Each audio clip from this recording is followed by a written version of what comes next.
raudonį. Ar tablė pasakyta? Šitas kokios turiausias.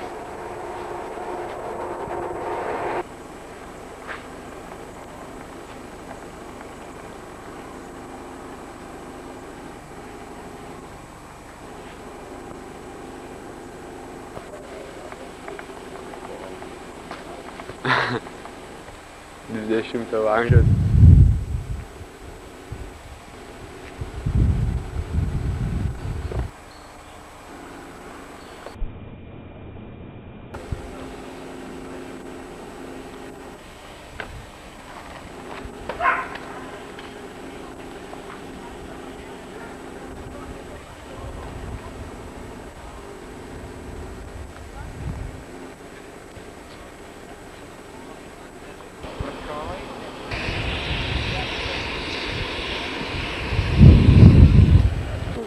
To vandens šmėti. Tai prūdas, žinot, tai nelabai, kurio tiktais prūdas. Nu, nėra, už tai. Prūdas irgi nelabai tas švarus. Nu, šiaip apsipraust rankas galima, mes nesukėtas apsipraust.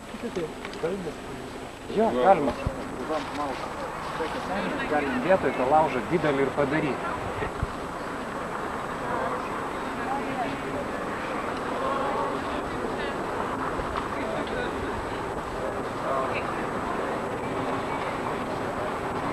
Jau gerą vietą. Dabar mes ieškosim.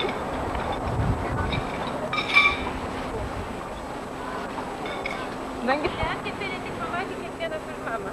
Tik šias praeina.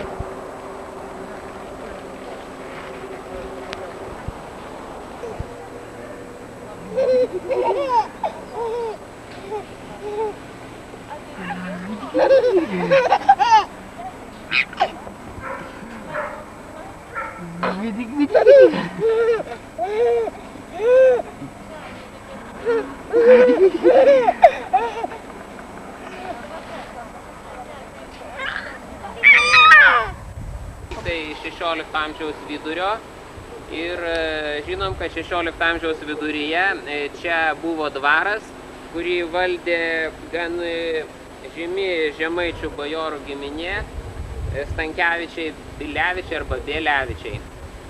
Va, tačiau pačioje 16 amžiaus pabaigoje, 1597 metais, jie tą dvarą pardavė vengrų kilmės didikui Janušui Eperješui.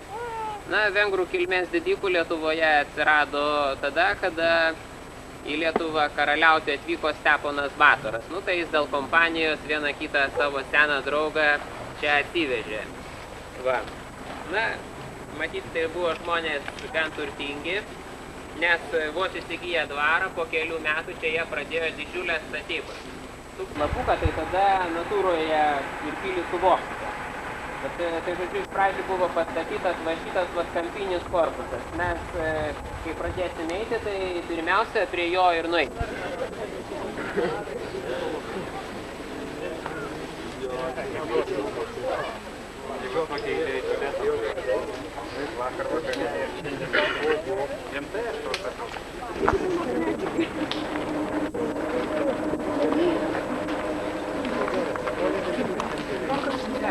Sako, juokingai atrodo.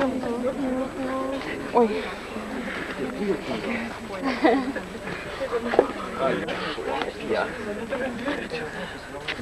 Seniausios jos sienos, va čia va ką matote į aną pusę ir štai čia ką matote, buvo pastatyta pirmiausia. Žodžiu, va šitas pilies korpusas ir šitas bokštas, kurio jau beveik nebėra. Na, kad pilis tikrai labai sena.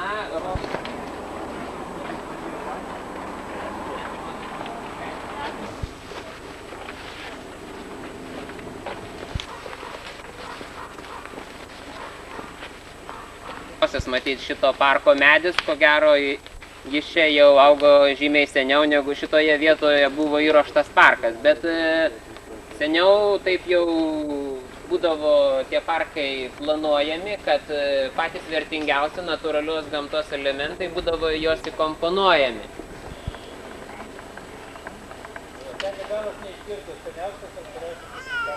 Šito parko čia storiausias ir seniausias kompozicijos nesvarbi ir tai yra iš esmės gynybinė siena, joje yra greitai.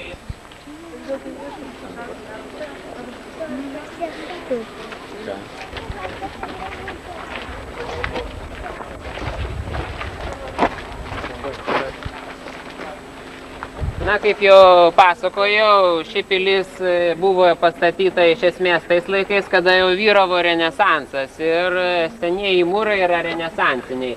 Nors, pavyzdžiui, senojoje dalyje, štai va šis pastatas yra pats seniausias, buvo nemažai gotikos elementų. Deja, jau per amžius jie yra iš esmės sunykę.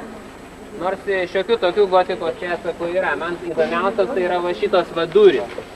Matosi, kad jie atmūrijo meistras, kuris jau žinojo, kad madoje yra apvalios formos ir reikia tas duris padaryti apvalės. Ir tai aiškiai tas duris iš paskutiniųjų darė apvalės. Bet paskutiniu momentu matyti jo viduje užvirė jausmai, jisai nusprendė, ne, žinot, kad dar šitas aš išmūrinsiu pagal seną madą. Ir tos durys išėjo tokios iš karto dviejų stilių. Matote, jos yra lyg ir renesansinės, bet baigėsi smailai. Va.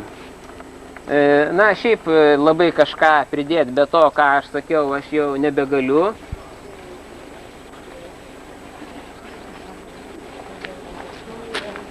Apskritai apie šitų vietų, kuriuose dabar esame ir po kurias keliausite rytoj poryt istoriją. Kas čia yra svarbiausio, kas šitam kraštui jo istorija yra būdingiausia. Na, visiškai aišku, kad svarbiausias istorinis veiksnys šitose vietose yra Nemunas. Ir pirmiausia, Nemunas kaip kelias, nes dar svarbu, kad Nemunas buvo tam tikra gynybinė linija. Galima gauti tų rūmų. Kokių? Kokių Aš rūmų? nežinau. Žygio tenai. Tai ką kušai čia negyvena.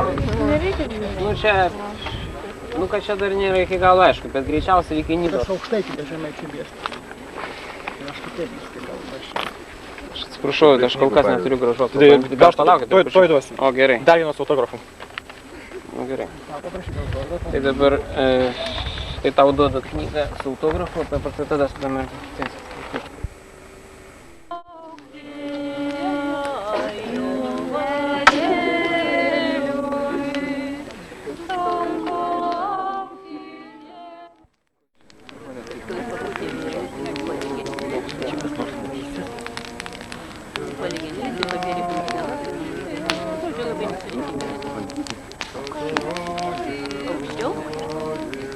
Vyram netinka jau per žemai. Bet aš antras balsas esu, man aš visoj žemynį lipu. Gerai, aš mat aukštai nei labai ištrauksiu. Matai, kad atsistojusi gali pajėgti, aš išmanau, kad taip giliai dainuoti, man neišėjai.